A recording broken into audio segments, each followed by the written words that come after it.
ರಾಜ್ಯಾದ್ಯಂತ ಬೇರೆ ಬೇರೆ ಜಿಲ್ಲೆಗಳಿಂದ ಜನರು ಕೂಡ ಬಂದ್ಬಿಟ್ರು. ಬೆಂಗಳೂರಿಗೆ RCB ತಂಡ ಬರ್ತಾ ಇದೆ, ಅವರನ್ನ ನಾವು ನೋಡಬೇಕು, ಅವರಿಗೆ ವಿಶ್ ಮಾಡಬೇಕು, ಆ ಒಂದು ಸೆಲೆಬ್ರೇಷನ್ನಲ್ಲಿ ನಾವು ಜಾಯಿನ್ ಆಗಬೇಕು ಅನ್ನೋ ಉದ್ದೇಶಕ್ಕೋಸ್ಕರ ನಾವು ಒಬ್ಬರು ಇಬ್ಬರು ಸಾವನ್ನಪ್ಪಿದೀವಿ ಅಂತ ಹೇಳ್ತಾ ಇದ್ವಿ. ಈಗ ಬರ್ತಿರೋ ಮಾಹಿತಿ ಪ್ರಕಾರ 6 ಜನ ಸಾವನ್ನಪ್ಪಿರುವಂಥದ್ದು ನಿಜಕ್ಕೂ ನೋವಿನ ವಿಚಾರ ಇದೆ.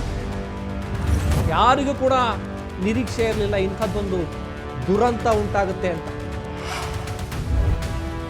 ಇದು ಕರಾಳ ದಿನ ನಿಜಕ್ಕೂ. ಇವತ್ತು ಒಂದು ಕಡೆ ಸೆಲೆಬ್ರೇಷನ್ನು, ಇನ್ನೊಂದು ಕಡೆ ಸೂತಕ.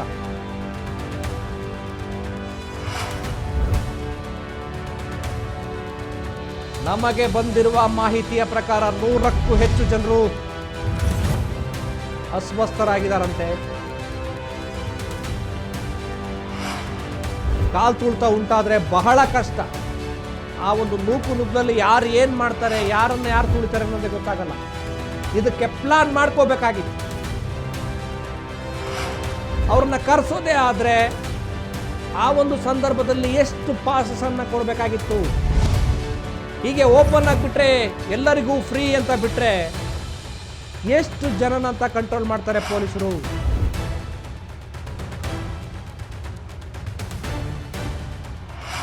ಬೆಂಗಳೂರಿನ ಚಿನ್ನಸ್ವಾಮಿ ಸ್ಟೇಡಿಯಂನಲ್ಲಿ ಕಾಲ್ ತುಳಿತ. 6 RCB ಅಭಿಮಾನಿಗಳು ಸಾವನ್ನಪ್ಪಿದ್ದಾರೆ ಅನ್ನುವಂಥ ಮಾಹಿತಿ ಬರ್ತಾ ಇದೆ.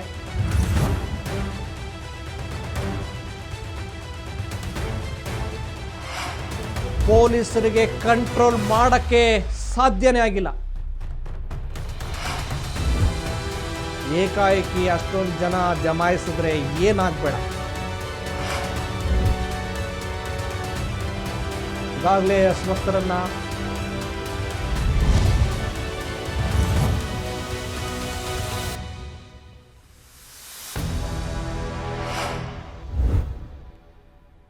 ಬೆಂಗಳೂರಿನ ಚಿನ್ನಸ್ವಾಮಿ ಸ್ಟೇಡಿಯಂನಲ್ಲಿ ಕಾಲ್ ತುಳಿತ ಉಂಟಾಗಿರುವಂಥದ್ದು ನಿಜಕ್ಕೂ ಇದು ಒಂದು ರೀತಿ ದುರಂತ, ಘೋರ ದುರಂತ. ಬೇಕಾಗಿರ್ಲಿಲ್ಲ ರೀ. ಅಭಿಮಾನಿಗಳು ಅವರವ್ರ ಮನೆಯಲ್ಲಿ ಅವರಿದ್ದ ಸ್ಥಳದಲ್ಲೇ ಸೆಲೆಬ್ರೇಷನ್ ಮಾಡಿದ್ರು. ಆದರೆ ಸರ್ಕಾರ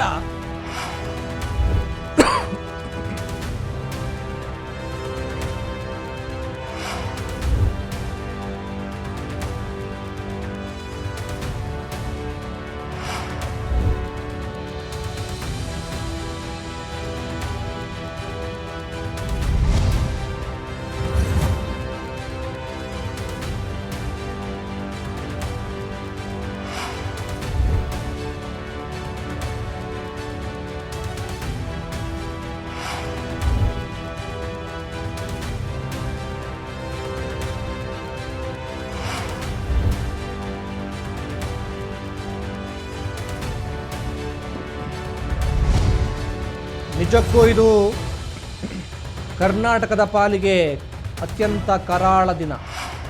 6 ಜನ RCB ಅಭಿಮಾನಿಗಳು ಸಾವನ್ನಪ್ಪಿದ್ದಾರೆ.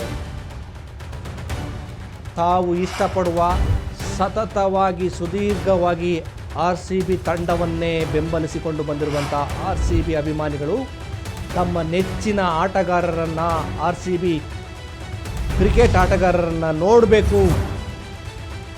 ಅವರು ನಮಗೆ 18 ವರ್ಷಗಳಾದರೂ ಕೂಡ ಪರವಾಗಿಲ್ಲ, ನಮಗೆ ಕಪ್ಪನ್ನು ತಂದು ಕೊಟ್ಟಿದ್ದಾರೆ. ಅಂತಹ ಒಂದು ಆಟಗಾರರಿಗೆ ನಮ್ಮ ಖುಷಿಯನ್ನು, ನಮ್ಮ ಅಭಿಮಾನದ ಹೂವಿನ ಹೊಳೆಯನ್ನೇ ಹರಿಸಬೇಕು ಅಂತ ಬಂದಿದ್ರು.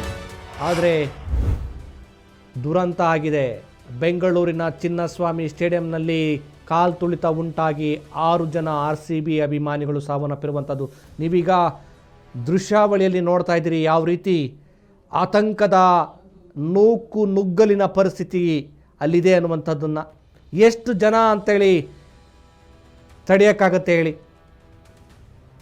ಅಭಿಮಾನ ತಪ್ಪಲ್ಲ, ಆದರೆ ಒಂದು ಸ್ಟೇಡಿಯಂನಲ್ಲಿ ಎಷ್ಟು ಜನನ ಅಂತೇಳಿ ಕಂಟ್ರೋಲ್ ಮಾಡೋಕ್ಕಾಗತ್ತೆ ಪೊಲೀಸರಿಗೆ? ಈ ರೀತಿ ನುಗ್ಗಲು ಉಂಟಾದಾಗ ಯಾರ ಮಾತನ್ನು ಯಾರು ಕೇಳೋಕ್ಕಾಗಲ್ಲ. ಅಲ್ಲಿ ಒಂದು ರೀತಿ ಅಭಿಮಾನದ ಉತ್ಸಾಹದ ಹುಚ್ಚಿರುತ್ತೆ. ಪೊಲೀಸರು ತಾನೇ ಎಷ್ಟು ಜನ ಕಂಟ್ರೋಲ್ ಮಾಡಬೇಕಾಗತ್ತೆ, ಎಲ್ಲಿಗೆ ಹೋಗಿ ಅಲ್ಲಿಗೆ ಹೋಗಿ ಅಂತ ಹೇಳೋಕ್ಕಾಗತ್ತೆ. ಒಂದೇ ಸಲ ಏಕಾಏಕಿಯಾಗಿ ಜನರು ನುಗ್ಗಿಬಿಟ್ರೆ. ಇದಕ್ಕೊಂದು ಪ್ಲಾನ್ ಇರಲಿಲ್ವಾ? ಚಿನ್ನಸ್ವಾಮಿ ಸ್ಟೇಡಿಯಂಗೆ RCB ತಂಡದ ಪ್ಲೇಯರ್ಸ್ ಬಂದಾಗ ಎಷ್ಟು ಜನರಿಗೆ ಅವಕಾಶ ಮಾಡಿಕೊಡ್ಬೇಕು, ಯಾವುದೇ ರೀತಿಯ ಅಹಿತಕರ ಘಟನೆಗಳು ಆಗದ ಹಾಗೆ. ನಿನ್ನೆ ಕೂಡ ಅಲ್ಲಿ ಮ್ಯಾಚ್ ನಡೆಯುವಾಗ ಒಬ್ಬನಿಗೆ ಚೂರಿ ಇರ್ತಾಗಿದೆ. ಸೊ ಇದು ಅತ್ಯಂತ ಸೂಕ್ಷ್ಮ ವಿಚಾರ ಆಗಿರೋದ್ರಿಂದ ಇದು ಕನ್ನಡಿಗರ ಪಾಲಿಗೆ RCB ತಂಡ ಒಂದು ರೀತಿ ನೋಡಿ, ನೀವೀಗ ನೋಡ್ತಾ ಇದ್ದೀರಿ ಅಸ್ವಸ್ಥರನ್ನ ಪೊಲೀಸರು ಹೇಗೆ ತಗೊಂಡು ಹೋಗ್ತಿದ್ದಾರೆ ಅನ್ನುವಂಥದ್ದನ್ನು. ಏನಾಗಿದೆಯೋ ಗೊತ್ತಿಲ್ಲ ಪಾಪ. ಪೊಲೀಸರು ನಿಜಕ್ಕೂ ಹ್ಯಾಟ್ಸ್ ಆಫ್ ಹೇಳಬೇಕು. ಅವರಿಗೊಂದು ಪ್ಲಾನ್ ಬೇಕಿತ್ತು. ಇದನ್ನು ಮಾಡೋರು ಯಾರು? ಸರ್ಕಾರದ ಕೆಲಸನಾ ಅಥವಾ ಚಿನ್ನಸ್ವಾಮಿ ಸ್ಟೇಡಿಯಂನ ಆಡಳಿತ ಮಂಡಳಿ ಅಥವಾ ಕ್ರಿಕೆಟ್ ಟೀಮ್ ಇತ್ತಲ್ಲ, ಸಂಬಂಧಪಟ್ಟ ಏನು ಟೀಮ್ ಅದು ಮಾಡಬೇಕಾಗಿತ್ತಾ? ಸರ್ಕಾರ ಮಾಡಬೇಕಾಗಿತ್ತಾ? ನಾವೀಗ ನಿಮಗೆ ನೇರ ದೃಶ್ಯಾವಳಿಯಲ್ಲಿ ತೋರಿಸ್ತಾ ಇದ್ದೀವಿ ಯಾವ ರೀತಿ ಪೊಲೀಸರು ಆ ಒಂದು ಮಗುವನ್ನ ಯುವಕನನ್ನು ಬದುಕಿಸೋದಕ್ಕೆ ಟ್ರೈ ಮಾಡ್ತಾ ಇದ್ದಾರೆ. ತುಂಬ ಅಸ್ವಸ್ಥ ಆಗಿದ್ದಾನೆ, ಓಡ್ತಿದ್ದಾರೆ ಪಾಪ. ಅಷ್ಟೊಂದು ಜನ ಜಮಾಯಿಸಿದ್ರೆ ಹೆಂಗೆ ಕರ್ಕೊಂಡೋಗಾಗುತ್ತೆ ಆಸ್ಪತ್ರೆಗೆ? ಆಂಬ್ಯುಲೆನ್ಸು ಕೂಡ ಸಿಗಲ್ಲ. ಯಾರು ಏನು ಮಾಡಬೇಕು ಅನ್ನೋದೇ ಗೊತ್ತಾಗಲ್ಲ.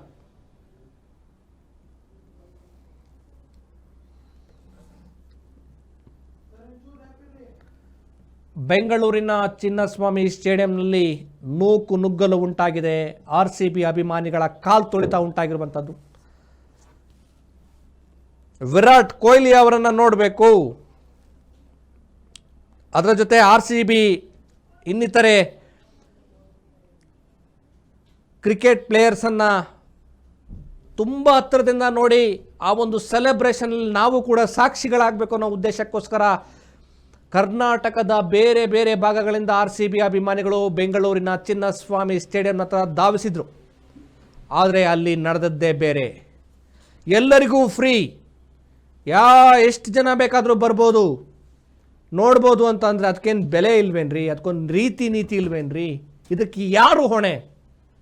ಅಭಿಮಾನಿಗಳು ಬಿಡಿ, ಅವ್ರದ್ದು ಅಭಿಮಾನ, ಅವರ ಅಭಿಮಾನಕ್ಕೆ ಎಣೆನೇ ಇಲ್ಲ. ನಮ್ಮ ಆಟಗಾರರು ಬರ್ತಾರಾ, RCB ಪ್ಲೇಯರ್ಸ್ ಬರ್ತಾರಾ, ನೋಡಬೇಕು, ಅವ್ರು ಮಾತಾಡಿಸ್ಬೇಕು, ಅಲ್ಲಿ ಆ ಒಂದು ಖುಷಿಯಲ್ಲಿ ನಾವು ಕೂಡ ಕುಣಿದು ಕುಪ್ಪಳಿಸ್ಬೇಕು ಅಂತೇಳಿ ಹೋಗಿದ್ರು. ಆದರೆ ಎಷ್ಟು ಜನ ಬರ್ತಾರೆ? ಎಷ್ಟು ಜನರನ್ನು ಈ ಒಂದು ಸ್ಟೇಡಿಯಂ ತಡೆದುಕೊಳ್ಳಬಹುದು?